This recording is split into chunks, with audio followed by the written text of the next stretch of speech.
Hi, good evening, good morning, good afternoon, wherever you're tuning in from. My name is Sha Nacino, and I'm really happy to welcome you to this live. If you're watching this via Facebook Live or YouTube Live, please say hi in the comments so we can greet you as well and let us know which country or which city you're tuning in from. So we're doing this live. I think we've been doing this for quite a few days already. And for the past few days, we've been interviewing authors about their books and their writing journey. Most of them are graduates of the 90-Day Book Writing Challenge. And today as well, we'll be interviewing another person, another author who has written a really interesting book. And this book is something that will be useful to us when everything goes back to normal. And it's useful now because now is the time to prepare. So, who among you, if you're watching right now, who among you loves to travel, especially pre COVID? And who among you would like to travel again when everything goes back to the new normal? So, let us know in the comments and let us know which country you'd like to go to. Okay. And also, if you are here and you have a dream of writing a book, I'd like to encourage you to keep that dream alive because there is a way for you to make that dream of writing a book come true. And we can actually help you through the 90-Day Book Writing Challenge. So I'd like to say hi to Edmund. He's watching via YouTube. Yay! Thank you, Edmund. And hi from Abu Dhabi. Regards to people from Abu Dhabi. If you are watching this via Facebook, please go to my YouTube channel and click subscribe because we will be posting more videos there on self-development, personal development, and gratitude. All right? So my team will put the link to my YouTube channel and click subscribe and let us know in the comments if you've already subscribed because we have a special gift for you. Okay, so make sure to subscribe. So we'll put the link to my YouTube channel. So here's the link to my YouTube channel. Please subscribe, and once you do, write in the comments subscribe or done, so we would know, and then my team will message you and send the gift to you via a personal message. Okay.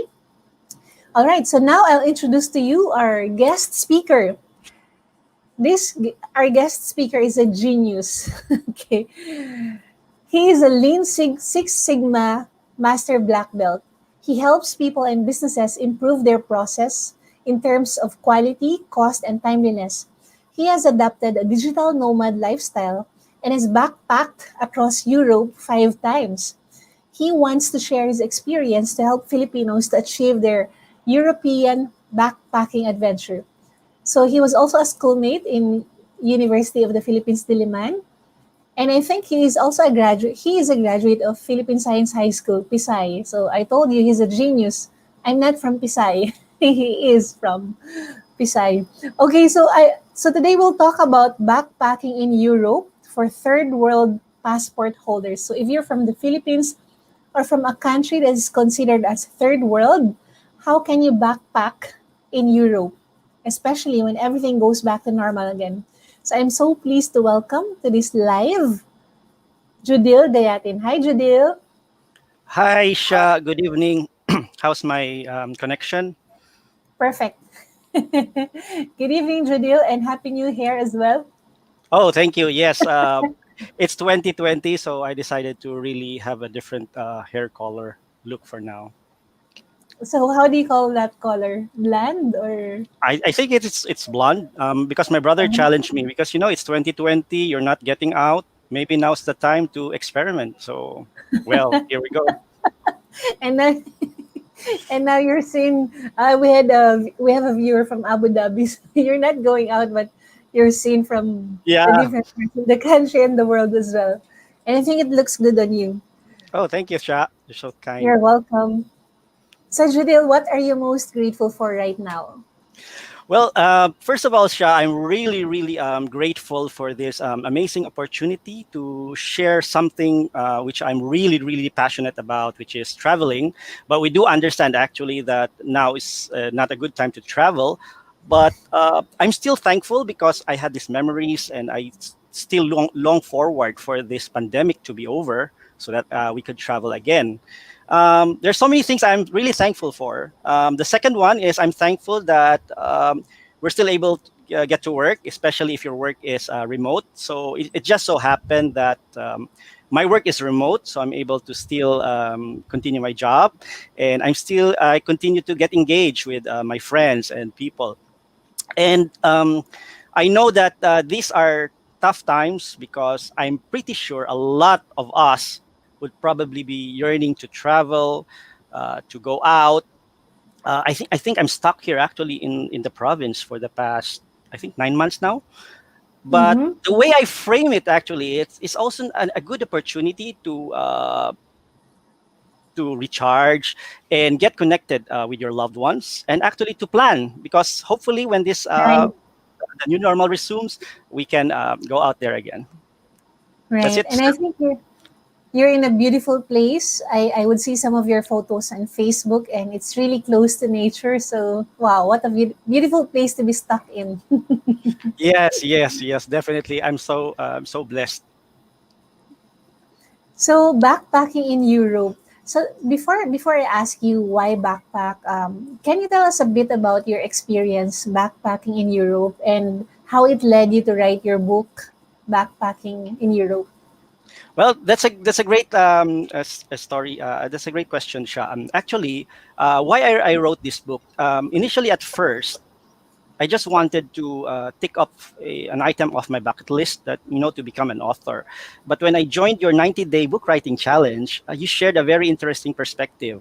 The one that you shared, that you write because you care and you have a message to share, and it led me to believe that I have a message to share.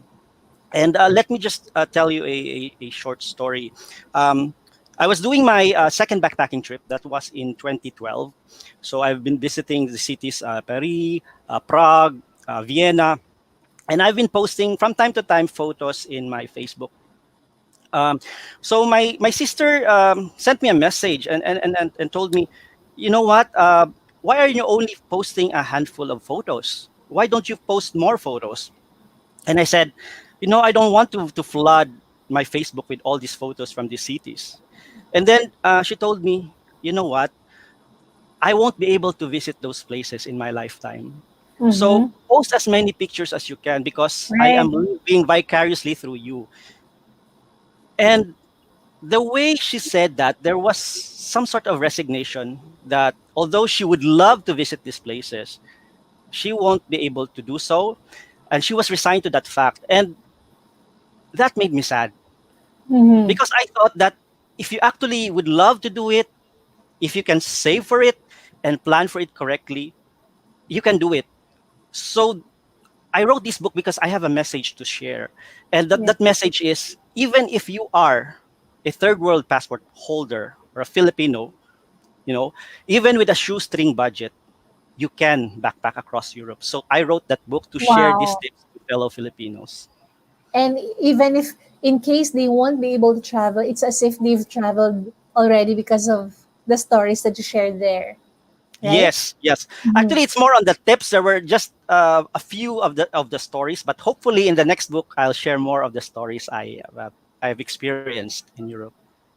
Yeah, so you mentioned about shoestring budget. How much are we talking about? Okay, that's a good And how question. many days? Before, uh, my aunt, a long, long time before, she showed me photos of her trip to Europe. So I was looking through her stack of photos, and I asked her, Tita, how much did you spend for your trip to Europe? And she said, 2 million pesos. And then I said, oh my God, Oh, I can't afford that. However, mhm, when I learned, the trick, I think with 200,000 pesos, all in, you can backpack mhm. across Europe for 14 days minimum. 14 And that, days. Mhm. yes, and that cost can even go lower if you really plan for it. So I think 120,000 pesos should be a good number to 200,000 pesos for a 2 week travel. Yeah, I think that's a good amount. So someone's saying hi to you, Edmund Villavert. Oh, it's my cousin. Hi, Hi, good Edmund. day. Thank you for Yes, tuning in. He's calling in from yes. Thank Dubai you. or Qatar. Thank you, Edmund. All right. So why backpack? Why That's a not good question. you use luggage? Backpack, it may be heavy on the back, right? Did I Yes, definitely. understand backpacking well? Yes, Is it literal backpack? Okay. yes. So you got that question. But before I would answer, I'd probably divide it into two parts. So Mm-hmm. why travel and then why backpack? So I think the first question is, why should we travel? Why should we invest in traveling?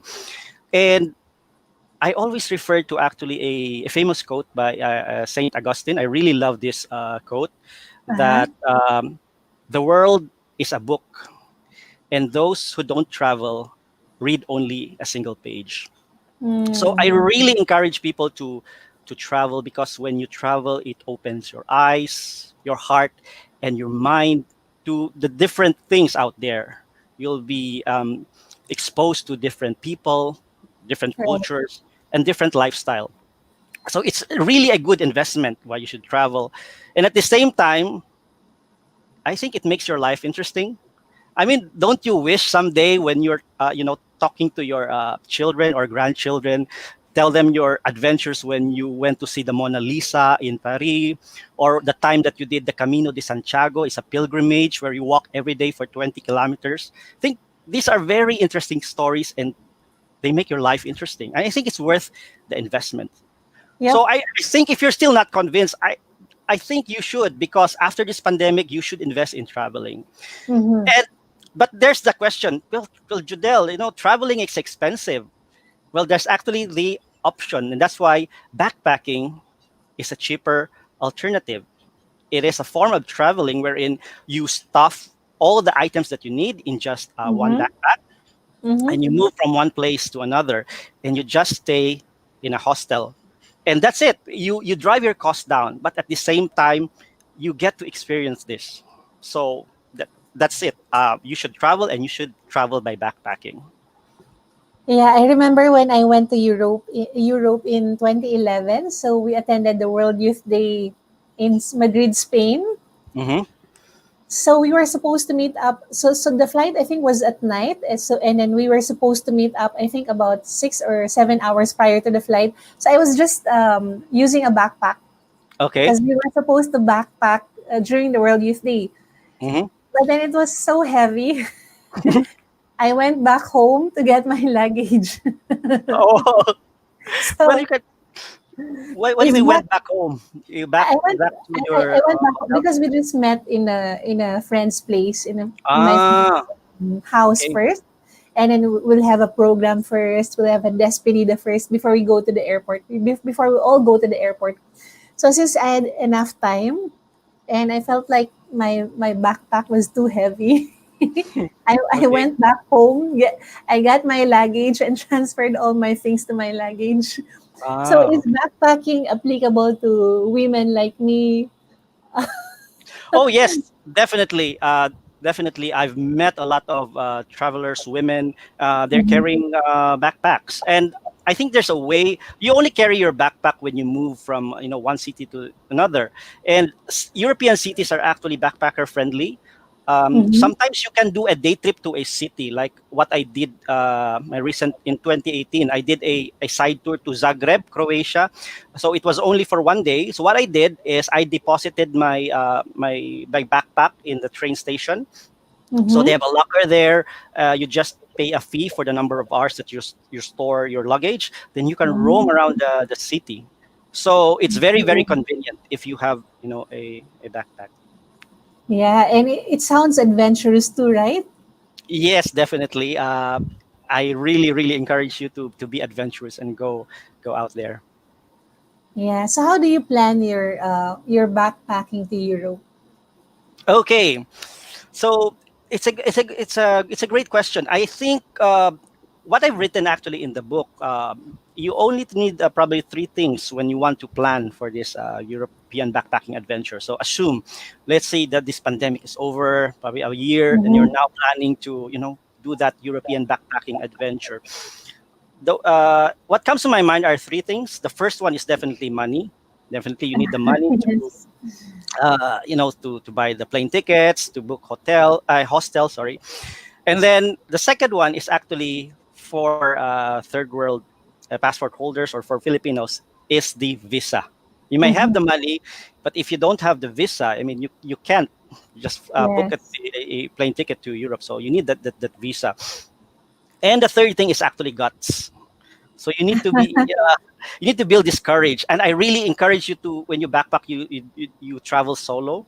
because you can drive down the cost if you travel solo and you become adventurous. But I know it takes time to build those guts. For some people, that might come natural, but for others, you probably slowly have to build those guts. So the way I see it, you can tackle European backpacking as some sort of a personal project. You can treat this Mm-hmm. as a project. There is a start date as an end date when you would have execute, and you need the resources to do those things. So, like anything else, I think it would help if you plan, treat it like a personal project. And then number two, of course, you need to look at it, the money that you need, so you need to save Yep. it. So actually in my book, I've listed down a checklist to give you an analysis, a very honest assessment on how long it will take you to achieve that adventure. And the third thing is really the visa. So you have to prepare to make sure that once you apply for a tourist visa, it gets approved. Yes. So when you backpacked in Europe, what was your itinerary and when was that? Oh, okay. That's a great question. I always I my friends would keep on asking me to how to plan their backpacking trip or itineraries. Yes. So because if you apply for a Schengen visa, there are actually 26 cities that you'd have to choose. Um, I've done backpacking 5 times already, and I think in each of the Wow. trips there were different cities that I visited. However, uh, for first timers, I always suggest what I call the vanilla trip. So definitely you should include Paris in your Mm-hmm. in the cities, and then since Amsterdam is nearby, so you can include Amsterdam. Then maybe Vienna. I love Vienna. Mm-hmm. It's a wonderful city. You should include Rome. Definitely, I love Rome because you visit the Yes, I love Vatican. Rome. Yes, definitely. Especially if you're a Christian and want to see that the church, Rome is a very nice place, and maybe Berlin. So, and I would suggest for first timers, maybe book it for at least 2 weeks and 5 cities. That's how I would recommend for first timers. 2 weeks and 5 cities. Mm-hmm. Yep. Yes. S- How many cities did we visit that time? I forgot now. Maybe I'll remember later. So let's greet someone who's watching. I will try your advice, Sir Judil. Thank you for sharing your story. And then Alrom says, I'm also an avid traveler. I've gone to different places in the Philippines. I've also gone to Australia, Taiwan, Singapore, Malaysia, Macau, and Hong Kong. Wow, it's so good to travel again. I can't Yeah. wait to travel again. So that's why I'm really excited about this topic because now is the best time to prepare. I know for a fact that the pandemic will end. Mhm. And when it ends, now at least we're ready. And so is the reason why we're having this conversation. And So, I'll also add, mhm, why Europe? Because I think why you need to apply for Europe, because you can choose to go to Japan or Korea, but I think it has the biggest bang for your buck because you apply for a Schengen visa with just one yes. visa. You can already explore 26 possible countries, and that's a lot Wow. of cultures to be exposed with just one visa. And that's why I really recommend the European backpacking Schengen visa. How many days is the validity of the visa again? Okay, yeah, that's a good question. So it depends on the embassy. Mm-hmm. Normally, it varies from for your application. So there are some embassies that because when you apply for a visa, you need to show your itinerary. Mm, So I would suggest you just show a 14-day itinerary. So I think what I've experienced that they would give you a 90-day visa, but sometimes they can give you a 6-month visa. So it depends on circumstances. I see. Okay, I can't wait to travel again. So, Jadil, to those who are watching right now and maybe they also have plans to travel and they want to save money for it, do you have tips on how they can save up money for their upcoming travel? Okay, yes, I think that's a good question. And actually, I think you'll be more the expert here when it comes to money saving tips. So perhaps after I answer, you can also add additional tips. But in my case, what probably helped me first was one, I tracked down my expenses. So at the time when I placed in mind that I should backpack across Europe. So the first thing is I really track my expenses down to the last peso. I realized that I've been spending items on probably items I don't need, and that me made aware. So, for example, a random magazine I would pick in a store, or a pack of mint. All these, minor expenses, they add up when you track them. So track them. And number two, uh, identify ways as well where you can cut down your expenses. At the time when I was planning my backpacking trip, I was still working in a business process outsourcing company in Bonifacio Global City, and the Mm-hmm. food there, when you eat outside, I mean, it's quite expensive. Yes. So what I did was I bring baon to the office and I eat in the pantry. So that drove my expenses down. I only eat out every Friday, Friday for lunch out. So find ways to cut down on your expenses. And I think probably the third tip would be find ways to source additional revenues. And Mm-hmm. now is really a great time to do side hustles. Let me give you an example. For example, because of this pandemic, a lot of people here in my town, suddenly they became plantitos and plantitas. So they were Yes. selling plants. So this is one way to earn income. Online selling. My brother ventured into cooking the samgyeopsal together with my sister, Mm-hmm. and they're using it online to promote, and they're earning revenues from it. So there are lots of opportunities out there to add additional revenues, so you can save money for that trip. Right. You just need to be creative. So, by the Yes. way, for all those who are listening, I wrote an ebook. It's called How to Earn While on Vacation. I think I also mentioned here my trip to Europe at that time. And you can download it for free. Just go to that link, seminarphilippines.com/free dash ebook. Okay, so short plugging. You can download it. All right, so thank you for sharing that, Judil, because that's so important. You really have to have the money for the trip, right?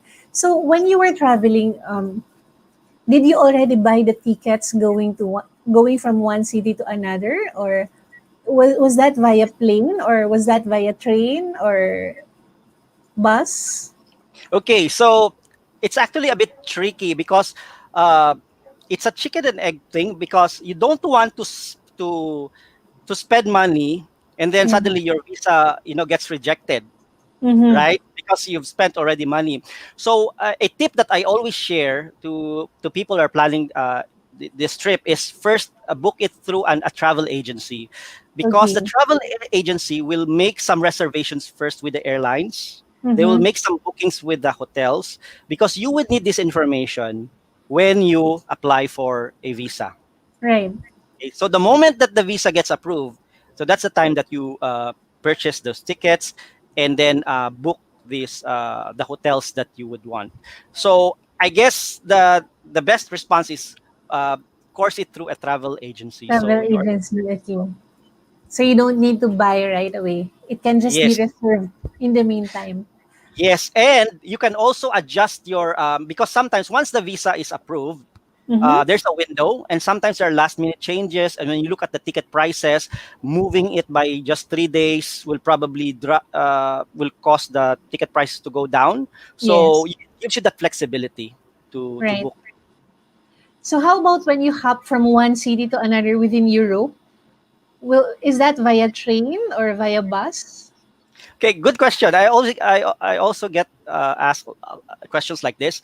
Again, it depends on the city that you would go to. Sometimes what I discovered, sometimes it's cheaper to take a plane to another Mm-hmm. place than a train. So, for example, in my second backpacking trip, I took a flight from Stockholm to Biarritz because I wanted to go to Lourdes. Mm-hmm. So I took a plane from Stockholm to Biarritz, and then from Lourdes I took a train to Paris. My train ticket to Paris was twice my plane ticket from Stockholm. So Wow. it varies. Yes, Yes. so it varies from city to city. So you have to explore the options. So it depends on which city you're coming from and which city you'd like to connect to, because it can vary. But most of the time, rule of thumb, if the cities are just nearby and Mm-hmm. you're not in a hurry, you can get some cheap connections via bus. Yes. Mm-hmm. And also, it's so nice to travel via train, right? Because you see those you see the beautiful view and the nature, and it's a different experience as well when you travel via train. So if time Yes. is a constraint, use travel via plane. If time is not a constraint and you want to enjoy the view and the experience, Hmm. train is a good option as well, right? Yes. Yes. Train especially if it's a long connection. And I also asked this question: should I get a Eurail pass? Are you familiar with the Eurail pass, Sha? No. Okay, so it's like you buy a pass which is valid for, let's say, 14 days, and you can hop on, Mm-hmm. hop off a train. Oh, okay. But I normally discourage that, because the cost of the pass is quite expensive, and you will spend most of the time in the train instead of exploring the city. So for a first timer, I do not encourage buying them, having them buy a Eurail pass. You just buy, the connection that is applicable from city to city. Very good tips. So I think our listeners are getting a lot of tips from you, Jodil, having backpacked around Europe for 5 times. Yes, 5 times. I Wow. was just lucky because I was able to learn from my experience and apply the tips. So which one is your favorite? Which city in Europe is your favorite? That's really a tough one because there are lots of beautiful cities. But if I were to choose one, I'd probably choose Vienna because it's Mm-hmm. a good combination. They have good architecture. The transport system is okay, is great, and then the nature is also nice. So it's a good balance Mm-hmm. between the city and nature, and it's a good hub because from Vienna you can easily go to Slovakia or Budapest or Prague, which are also wonderful cities. Vienna. Okay, noted. I think they also offer sausages there. Yeah, but I'm not really Vienna sausage. yeah. It's a joke. Although, oh yeah, okay, I didn't get that one. Yeah. So we have a question from Alrom. Sir, do you write travelogues? Uh, Not What's yet. a travelogue? It's probably a travelogue, probably the logs of your journey, your stories. Not yet, Mm-hmm. but I'm writing a journal, so hopefully when that's done, I'll get to publish that. Although I documented my Camino de Santiago. It's a pilgrimage, so Wow. I did the Camino de Santiago via the Portuguese way, and Mm-hmm. then Camino de Santiago via the French way. So So twice? I actually did it twice. Twice? Wow. Yeah, but I wasn't You able have to a finish lot the of journey. time. You know what? I You have was a so lot of lucky. time and money. No, not money really. I was just lucky because at the time I did the Camino Primitivo, Mm-hmm. my job was online. So I actually asked my client if he would allow me to take 1 month off without pay. But he said, no, I need you. So I brought my laptop with me during the pilgrimage. So it helped that, I had online work. So that helped. I think it's just what we call in Filipino discarte. If you Uh-huh. know discarte, you can. I'm very sure, Sha, you can also do it. If you apply the tips that I've written, probably Mm-hmm. you'll probably do more. So to all our non-Filipino speakers, the English of discarte is discard. You got it. It's a joke again. I think what's the best What's translation? discarte? Resourcefulness, probably. Yes, resourcefulness, being streetwise as well. Yeah, street smart. Yep. Mhm. Street Finding smart, ways. Yep. resourceful. Okay. And so Judith, the other question is how do you get your visa approved? Because I Okay. remember when we applied as a group and it was easier because we were going to the World Youth Day. But how about if you're an individual applying for a visa? Okay. It's a good question. I think one of probably the struggles is that's well, some people would consider you're considered guilty until you're proven innocent. So what do I mean by that? Uh, we I have learned to accept the fact that there's stigma when it comes to the Philippine passport. The moment you apply for a visa, they would already suspect you as if you go to this country, you would do TNT, you know, Mm-hmm. not. not go back and stay there illegally. So the role of the person who approves the visa is to ensure that the person who's applying for a visa is not a flight risk. Mm. So you need to show proof that yes, you intend to go back to the Philippines. Okay, Uh-huh. so I highly, if you plan to do TNT, I highly discourage you, please, because you will be impacting, the rest of Filipino Yes. travelers who long to, visit Europe. So I think one way to improve your chances of getting your visa approved is definitely show proof that you can afford it. Okay, Mm-hmm. so it takes time to build that amount in your bank account. So it helps if you have a standing bank account with the bank, and then you slowly deposit money. They look at your, not just your year to date balance, but your average daily balance. Right. Because I've heard stories wherein, a Filipino applying for a visa, like 2 days before the application, he transferred money in his account, like Yes. 200,000, but he got questioned because the average daily balance was low. So you Mm-hmm. need to ensure that when you show your bank statement, it has a good year-to-date balance and average daily balance. So proof of income. Number two, it actually helps if you have proof of employment. Like say you are in the Mm-hmm. company for the past 3 years, it means you have a stable job, and you would go back really to the country. Okay, and actually that was a challenge for me. 3 years ago, I decided to do freelance, Mm-hmm. so it was tough. So it's a good thing that I registered my business and show that I have BIR and all this stuff, because if you're just a freelancer, a digital nomad, they would really have to look for requirements that you have a stable Right. job, that you are not a flight risk. So proof of income and proof of employment, I think those are very, very crucial components when you apply for a Mm-hmm. visa. And how long is the application process?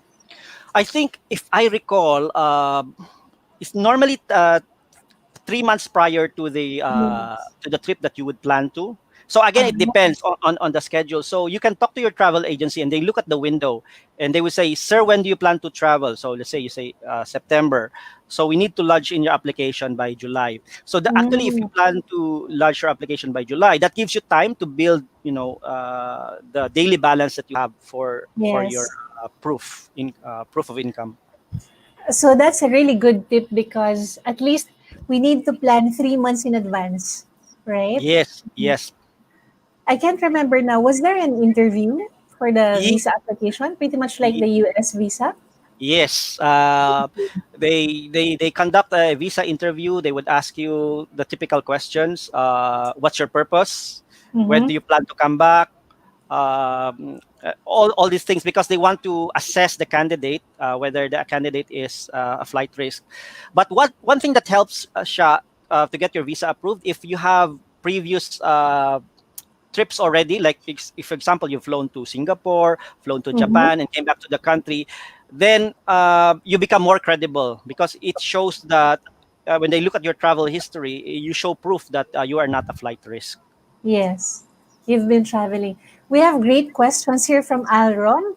So I'll post two of his questions. One is, Sir, are you fond of traveling to Asian countries? If yes, what are the Asian countries you visited? Also, which countries are your favorite? And another question, does a student like me have a higher chance to pass a visa? Okay, so let's tackle first the first question, the Yes.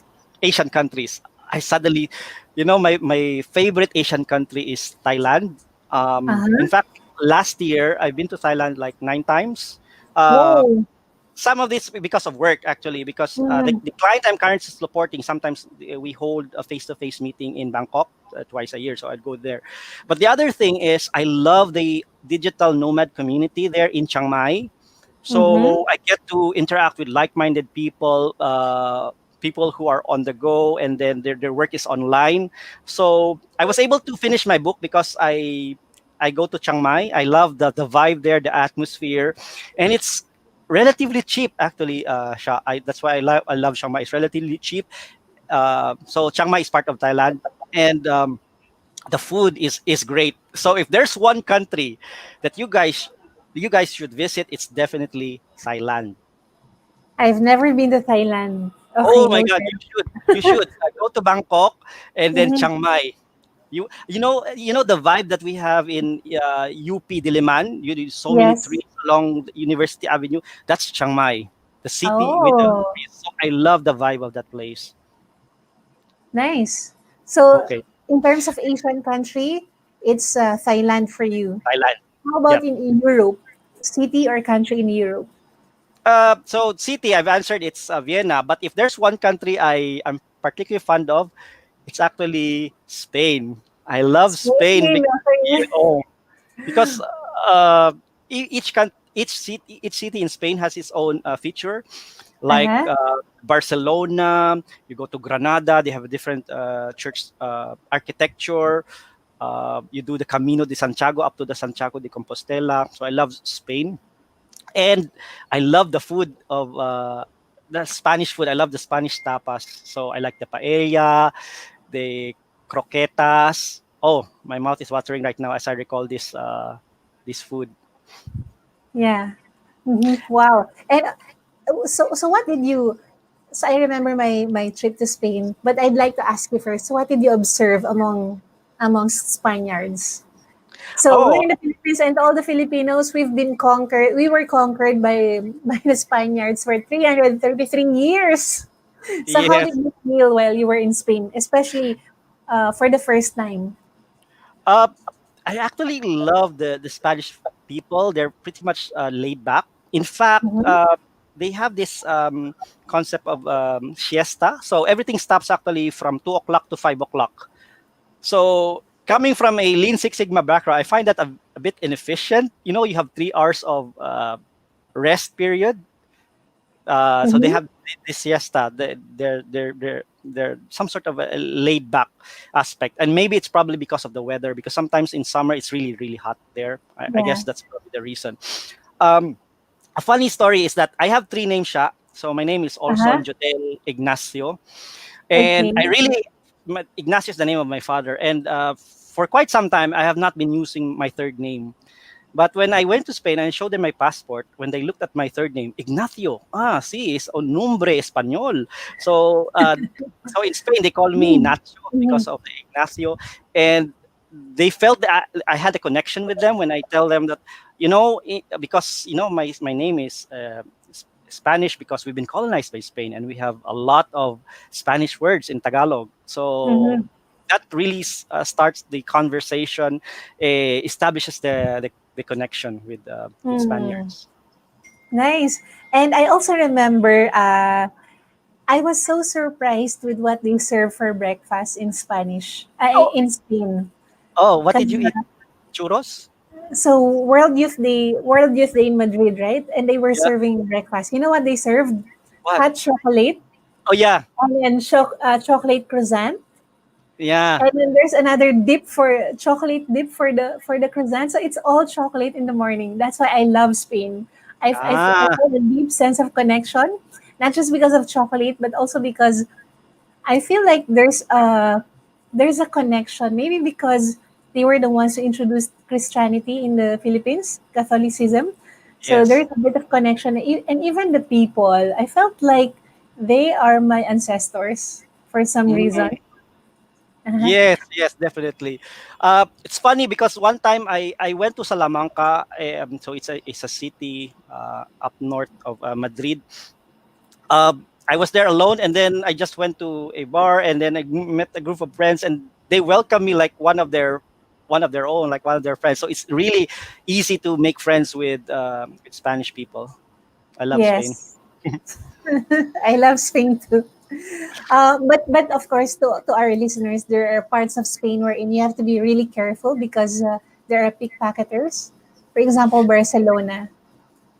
I heard something about that, but I never experienced being robbed in Barcelona. But I guess if you apply common sense and you don't go to dark areas, I think you're in a Uh-huh. pretty much good place. And as long as you don't wear flashy jewelry, I mean that's a Yes. no when you travel. By the way, Yep. Sha, I think there was a Mhm. question earlier that I haven't answered yet. The question about the student The visa. student visa. Yes. Mm-hmm. Uh, I think I haven't applied actually when I was a student. So maybe if you're traveling alone, that might be a bit of a challenge,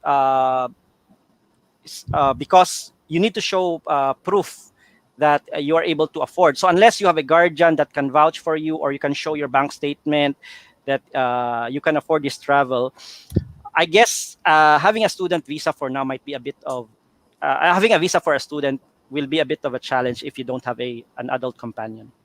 Mhm. So there should be an adult companion. All right. Ideally. Alram is another question. So Alram is really active tonight. Did you visit the Cathedral of Sagrada Familia in Barcelona? Oh yes, definitely. It's one of my favorite churches, the Sagrada Familia. I really admire the vision of the architect who made this Sagrada Familia. Uh, if you go inside the church, it's hard to describe. It's like you're inside a forest, uh, and then it's hard to describe. Maybe you just need to look at the picture, but it's a bit weird. And what I admire about the architect is he died before the church was finished, but he already envisioned that the church will not be finished in his lifetime, but he drew already Oh, the okay. structure, and there were each part of the church has a significance. Like I can't recall now. I think the opening scene is the nativity scene, if I'm not mistaken, and various depictions of Christ's life. So I really love that place. You should visit Sagrada Familia when you're Barcelona. Yep. And also, did you visit Lourdes? Oh my God, yes, Sha. I love Lourdes. I actually did that on the last leg of my second backpacking trip. So from Stockholm, Mhm. I went to Biarritz and took a train to Lourdes. There's something so magical about that place, a sense of Yes. calmness. I actually, when I arrived there, I suddenly cried for no reason because I just felt this divine presence. I don't know, but I loved my experience when I was in Lourdes. Mm-hmm. Yep. I also loved Lourdes. I also felt a bit like it was similar to Baguio in a way Yeah, because of yeah. the weather. So from Lourdes, we went to Madrid, and Mm, the temperature in Lourdes when we were there, I think it's about 8 degrees Celsius or 9 degrees Celsius, mhm. and then Madrid 40 degrees Celsius. Oh yeah, yeah. It can be hot in Strong Madrid. contrast. Yep. Yes. So, to all those who are watching right now, and maybe they're planning for their upcoming trip to Europe, backpacking trip to Europe. What are the 5 cities or maybe 8 cities that you can recommend that they visit? I know Okay. you've done 5 times, right? You've done it five Yeah. times. So So, which one's the your vanilla favorite? trip, vanilla trip probably if you're forced to. Again, it depends. Your itinerary would depend on how much time you have, because the Uh-huh. longer you'll stay, it's okay, but it's going to be costly, and that's assuming your company would also allow you to take that kind of leave that's long. Normally, a company would only allow you for a 2 week leave, and that's why I only suggest a 14-day backpacking trip, especially if you're working. So definitely Paris, Berlin, Rome. You should include Rome, Vienna, Amsterdam, and if the reason why I did not include Madrid because it's a bit on the other side. But Yes. if you have some time to spare, you can include Madrid, Barcelona. Uh, I would probably exclude Lisbon. I have Portuguese friends, but I didn't like Portugal. Lisbon that much. Yeah, although I love Porto, the city Mhm. north of Portugal. Although if you are in Vienna, it's a good hub. You can easily go to Bratislava, which is if you're after actually number of countries, the many countries you'd like to visit. So you can go to Bratislava, then you can go to Budapest, and then Mhm. Prague. Oh, Prague! I also love Prague. It's cheap and very nice. And then I'm missing. If you can swing by also Ljubljana in Slovenia. Wow. Ah, I miss my, You miss traveling too, right? I I know, reminisce I know the I feeling. miss my time in Europe because I think that was my one of my most memorable travels because I was with 15 friends. Oh, That yeah, was that's in so nice. 2011, so we were about 15, and it was just a good experience. I feel you, Sha. I I feel can't you. wait That's to travel exciting. again. I know, right? Yes, okay. So we really hope that this pandemic will end soon, so we can also visit. We can travel again, and we also feel for the tourism industry because they were really badly affected because of the COVID-19 pandemic. We have another question from Alrom. Did you visit Beethoven's grave in Austria? I think I did actually. Because, but it was more because I had extra time. I think I did that Mhm. on my. I visited Vienna. I think twice. So on my second backpacking trip, I used Vienna as a hub. So I Uh-huh. go to Vienna. Then I would go to. So what I normally do, Siya, I would go to another city. So like Bratislava. And after I go to Bratislava, I go back again to Vienna, and then use Vienna as starting point to go to Budapest. It's not really efficient. Like I go back again to Vienna, so I use Vienna as my hub. And after Vienna, I go to Prague. I think I visited the grave of Beethoven. It's a really peaceful place. I think that was featured in the movie Before Sunrise. So if you want Mm. to plan for Europe and have a view of the city, you should watch the movie Before Sunrise. Before sunrise. Okay, thank you, Judil. So we're about to wrap up this interview. I'm really enjoying this because I can reminisce, and Yes. my mind is my mind is traveling back to the past. Yeah, I know. Europe, and I really miss traveling. So, Judith, let's talk about your book, right? You wrote that book. So, how did the 90-day book writing challenge help you in writing in your book writing journey? And to all those who are also planning to write a book, what is your number one tip for them? Okay, so let me answer the first question. How has the 90-day book writing challenge helped me in my book writing journey? I think when I first started, I had doubts with myself. Like, am I really worthy to write a book? I mean, there are lots of books out there about backpacking to Europe, and then you said, Sha, in the book writing course that everyone has a unique story. So that gave me the confidence that hey, yes, I'm writing it from my own perspective. This is my story, so therefore I should be confident about it. And I think a lot of Filipinos can find valuable lessons or tips from my experience so that they can also do their backpacking adventure. So that course actually gave me the confidence to finally write and translate that vision into a reality. And so thank you for that. You're And welcome. the one tip that I would probably advise. Actually, I'm a bad example of your student, Sha, because it didn't take me 90 days. Because I'm an ENFP and I tend to procrastinate. It took me actually 3 years, but I finally was able to write the book and made it to last year's batch. Um, I think what worked for me. So it might work. It worked for me. It might work for you. It might not. Again, it depends on your personality. So probably this would work for you if your personality is an ENFP. I lift the principles that was mentioned in the what's that, what you call it, the atomic habits. Uh-huh. So sometimes you need to build that momentum, so you don't go straight away with writing 500 words. So for me, it started with writing a few sentences daily, as long as you're consistent, and Right. then it becomes natural. You lose you gain that momentum, you lose that inertia. So start small, build that consistency, and sooner or later you'll be on your way to write your first draft. Yes. And I'm so proud of you because you were able to write your book. Imagine many, many years from now or Yeah. decades from now, you're in your 90s or maybe 80s and you cannot travel anymore. And you would like to reminisce your travels. You can just read your book. Oh, this is what I did, right? And also, Yes.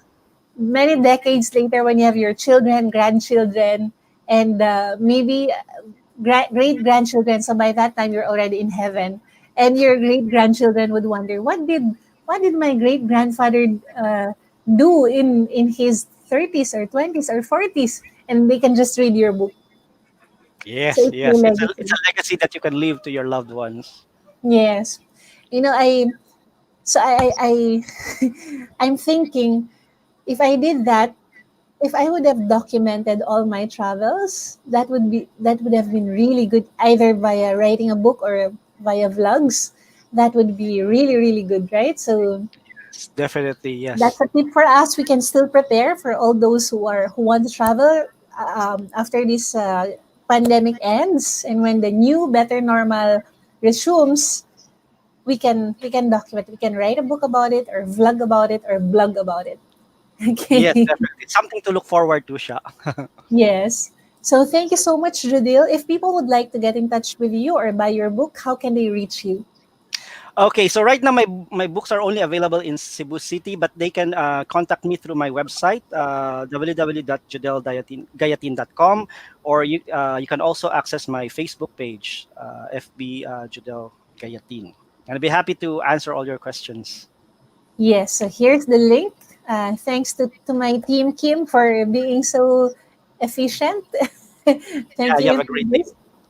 Thank you. All right. So thank you, Judil, and it's really an honor for me. And this interview was so fun because I felt like I also traveled. Yeah, Yeah. thank you, Tusha. Thank you really for this opportunity as well, and thank you to your wonderful team, and thank you for all the listeners. You're welcome, and God bless you, Judil. All right. So I hope you enjoyed my interview with Judil. You know, talking to him made me miss traveling, and it also made me reminisce the times when I was traveling. So it's really good. It's really good to dream. So I think this interview rekindled the fire in our hearts to travel again. So this is something that we can look forward to. 2020 has been very challenging for many of us because of the so many things that happened, and then add the global pandemic to that. But traveling is one thing that we can look forward to, either traveling to another country, traveling to Europe, or maybe traveling within your country, right? So plan ahead, plan in advance, and I hope that the tips that Jodil shared during our interview can help you. And again, if you have a dream to write a book but you don't know where to start, we can help you at the 90-day book writing challenge. And later on, we'll show you a video during one of the book launches of the graduates of the 90-day book writing challenge, which took place at the Global Authors Summit 2019. But before that, I'd like to invite you again to please subscribe to my YouTube channel. We plan to post more videos on personal development and gratitude in that channel. So please subscribe, and once you're done subscribing, just say done or subscribe so that my team can give you a free gift. All right? So there you go. And again, if you want to reach Jodil, you can go to his website at jodlgayatin.com. So at this point, I'd like to thank you again for joining us. Thank you for spending 1 hour or 55 minutes with us. And I really look forward to hanging out with you again in the next few days. Again, this is Sha Nacino, and it's my honor to serve you through this live. God bless you. We are celebrating year two of the Global Authors Summit. The Philippines is proud to host this year's event and welcome our non Filipino speakers from India, Singapore, Malaysia, Canada, and the US. So, if you've always wanted to write your book but you don't know where to start, let the Global Authors Summit inspire you. Welcome to the Global Authors Summit.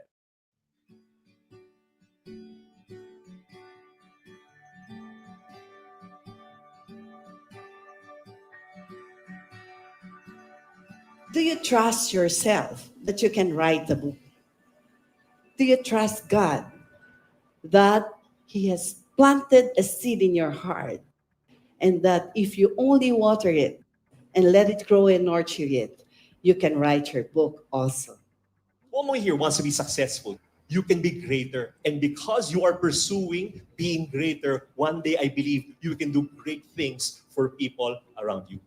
We all go through life journey. We experience different kind of experience. Your experience and mine will be different. Your story and mine will be different. Nobody else in this world can live your story, because your story is not only about one particular topic, but it is the blended mixture of all the experiences that you had from your childhood. Setbacks are a temporary speed breaker in the way of your life. From setbacks comes the success, and from setbacks can be learned a lot of lessons. But you need to be bold in to be able to sense that blank palette and what to fill it with. You cannot write when you're in the comfort zone, because you need to get dirty, you need to get bald, you need to get in the discomfort. That is the learning and growing place. And those where you will see the opportunities and the signposts. So know your why. And why is it that you want to write your book? Right, stretch out a little bit more. Just stand up one more time. Stretch out a little bit more. Reach out for your highest point that you can physically do.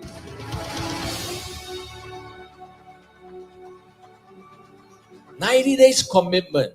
And it is a commitment of saying what you do and really doing it. You don't need to be a writer in order to write a book. Neither do you write a book because you're a writer. You write because you care and you have a message to share.